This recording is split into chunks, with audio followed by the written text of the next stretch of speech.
ka të bëj me tendencën në rritje sa i përket zëvendësimit të qumshtit të freskët i cili po prodhohet brenda vendit.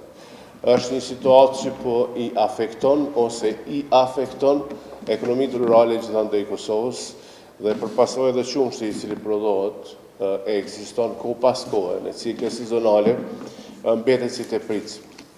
Ne kemi dashur me analizu saktë se ka po rrjedh kjo situatë dhe diskutimet tona, analizat tona janë që qumshti i freskët në Kosovë, aq sa prodhohen, vlerësohet diku rreth 320 milion litra, në vetë është në tendencë në presion të vazhdueshëm nga produktet importuara. Dhe njëra nga to është qumshti pluhur. SS kodi relevant është 401 dhe 402. Dhe për të dokumentu këtë në bashkëpunim me gjitha me doganë e Kosovës, kemi marrë të gjitha hyrje dalit në sasi edhe në shuma, dhe kemi arë në fundim, dhe në sasia e qumshtit pluhur ka një rritje shumë të madhe, tendencë të madhe të rritjes së importit të qumshtit pluhur.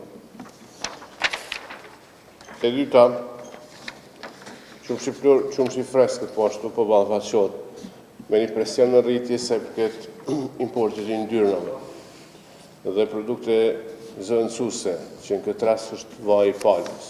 Ja kemi propozuar Ministrisë së Financave akcizën në qumshtin pluhur.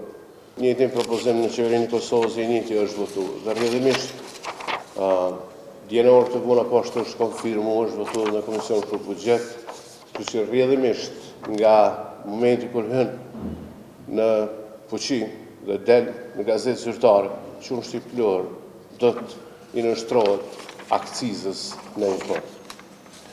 E dyta,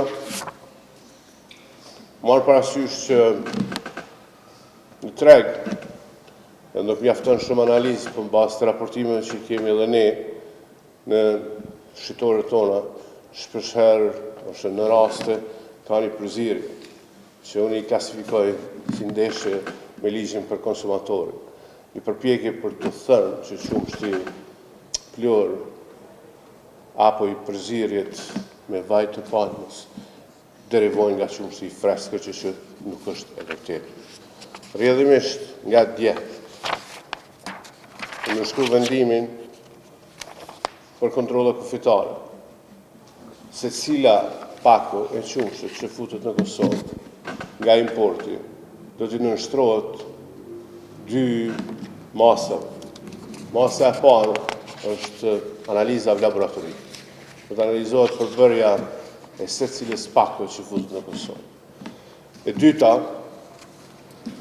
është në tregun e brendshëm, masa e dytë është secili produkt i qumshtit do të kategorizohet drejt. Nuk ka përzierje. Kemi ngritur zërin tonë, e cila ka qenë para një mujtite që kemi bërë kërkesa dhe kemi bërë takime me Ministrinë e Bujqësisë dhe Ministrinë e Tregtisë me të gjatë ministrit ku kanë relevante të cilat përballën dhe është interesi i jonë. Të ne, të prodhës të qumshtit ka filluar që mos të grumbullohet qumshti i tërë i cili prodhohet në Kosovë për i fejmë automa. Dhe kështu që në takimet e përbashkëta me Ministrin Muja dhe me të gjithë jemi ardhur deri te një fazë ku po mendojmë që duhet ta mbrojmë prodhimin me bujë. Bujqi tonë më shumë derdhin djerës, se qumshi prodhojnë dhe ai qumsh mos më shit në tregun tonë. Kështu që këto masa ministër, faleminderit shumë, po shpresojmë të ardhmen shumë të shpejt të reflektojnë dhe na mos të kemi problem për shitjen